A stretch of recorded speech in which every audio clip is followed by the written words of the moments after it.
You done with your turn? Yep. Yeah, but Okay. go ahead, So, Black Goat. thanks to strategic maneuvering, allowing me to make some enemies die without actually having to kill them, and an early aggressive move by bringing my great old one out, it allowed me to accelerate in the mid game, so that way I had a great power base going into the late game. Controlling gates with a lot of power allows me to ritual up faster and win the game, which I'm about to do. So at 10 power, I'll spin 9, go down to 1. And that'll give me 3 points of doom for the 3 gates that I control. I've already got 10 points here, which will equal out to 5 doom points. But I'll end up sacrificing a cultist just to pick up an extra 1, which actually equates out to nothing. So, Black Goat wins, and this earth now belongs to me. Y'all want to go around and explain what your strategies were? Yeah, definitely. Yeah. To suck and lose. Explain your strategy. I should have ritualed another time. I didn't really have a strategy. I just kind of sucked. My strategy was to lose. Man. You succeeded then. Yeah. This awesome explanation of strategy is brought to you by Altoids. When your breath stinks, get the curiously strong mint. Well, I should. Altoids, Okay, here's the some fresh mistakes. maker. Instead of explaining my strategy, here's the mistakes I made. I left the Shoggoth here forever, not using it. Yes, it's true that prevented people from coming here and messing with him, but everyone was always busy doing stuff. If that had happened, I could have used my Shoggoth to greater effect. These are better guards for cultists. This guy is an attacker. Another thing is I never used dreams. There were several times in which there were cultists that were either alone or, I could have used it to get... I could have used dreams to maybe... if you noticed, sometimes when cultists were alone with a monster, people didn't always capture them immediately because they had their own things going on. So one thing I could have done that I saw was I should have dreamed at some point to take him. He had a dream of Cthulhu and became a Cthulhu worshipper. And then the next turn, if he wasn't captured, then do a ritual and I could have gotten more doom points that way by using dreams right before I ritualed. Instead, I ritualed with only like 3 gates at a time. So if you saw, I only went up by 3 at a time, and I didn't have very many Elder Signs. So that's what I can say about me. Yep. Okay. Grant? So, my strategy this game was to do the same thing I did last game in which I won. And that was to take the King in Yellow, get him out first round. You didn't win this time! Yeah, I didn't win this time because they were ready for me this time. Also, you know what? The Black Goat summoning Shubnigrath right away really put me off, and using Avatar to mess me up early on over here. It was an unusual it messed me up, right? strategy. It was an unusual strategy, and it got me. Yeah. What my strategy was last game and this game was to get the King in Yellow, start a desecration in Europe, get together a bunch of undead, and try to ensure that I could keep on desecrating throughout the map, which would continue to accumulate power. Then early on I summoned Haster so I could also get Elder Signs when I did those desecrations, and that allowed me to end up getting all my spell books and getting Elder Signs and such.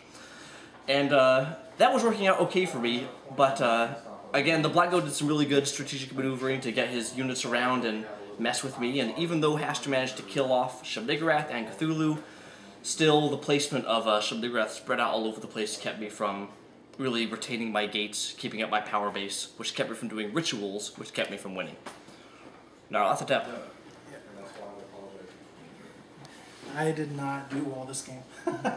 I think my problem was I brought up my Great Old One way too fast, and We were all doing it. yeah, I think that's why I brought him out. Sometimes you jump on the bandwagon.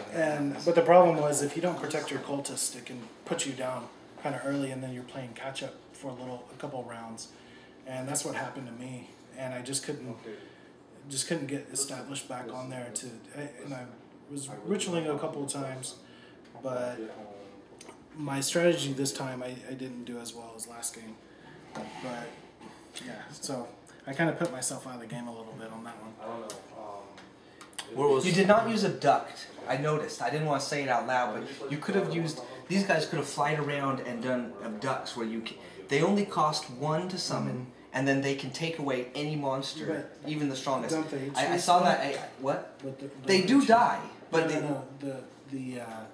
the person I'm abducting. They choose. So since you can fly so far, you strategically choose who you're fighting. Like you go off and kill a Dark Young or a Shoggoth or something. And one thing I was going to say, you know, at different times you saw different people in first place. Well, blue I don't think ever was in first on this, but you'll see. He was ahead of me at one point. Yeah, I think this was mentioned earlier, but basically halfway through the game is not when somebody gets to about halfway on the victory point or the doom point track. Halfway through the game is like when someone's at 4 or 5. It really starts to escalate and people move up pretty quickly, and it changes who's ahead very frequently.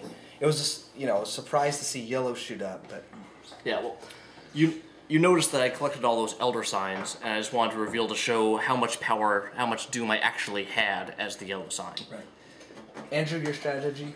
The winning strategy. There's a multitude of strategies that you can use with red. You know, Black Goat, what you have to remember is Black Goat has numbers, units that it can bring out cheaply once Shub-Niggurath is on the board. It was a risky gambit to bring Shub-Niggurath out immediately, considering that he's considerably weaker compared to other combination of monsters that they could have brought in. They could have brought those monsters in and taken out my Great Old One right off the bat, which would have completely wasted my first turn. That's actually... But the gambit... Go ahead. That's actually something that I really wanted to do, was try to get in there and somehow kill Shub-Niggurath, but I was afraid because Yellow Sign's units, until he gets Haster, really aren't good for taking out large masses of people. And he had Shub-Niggurath there and a bunch of cultists and rolled so many combat dice I was afraid of just all my BFE would just die or my undead would get slaughtered and I wouldn't be able to really affect him. Yeah. So it was more up to other players to take him out of that point. Exactly, and it was a risk that I was willing to take considering the elements that were on the board. Would I recommend it as an early play strategy? No, it's more of an advanced strategy. You basically want to be aggressive with Shub-Niggurath. You want to make sure that your neighbors are pushed away from West Africa, and you have to spread out into areas, but don't spread yourself too thin. And that's exactly what I tried to do. Now remember, as I told you in the video, once I had a very good power base out there and monsters that were allocated very well, that's when I spread myself out, collected those last 2 big spell books, which was the 6 area and 8 area spell books. And then once I did that, it was just a roller coaster ride to the end. And because no one could basically counter my power base in the late game, it solidified my victory. Mm-hmm.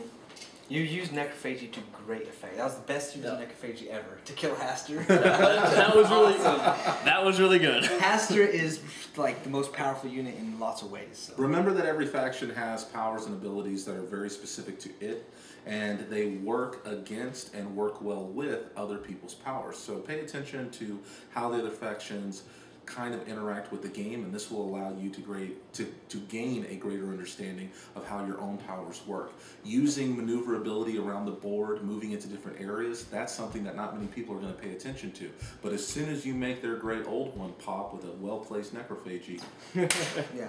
And I will say this, not everybody had their 6 spellbooks out, but you didn't actually see every power being used. For example, I never used Dreams, and I never used Regenerate, 2 of mine, and... Well, you were prevented from using it. Stop discussion. Let's do something fun. Play another game. Yay! Okay.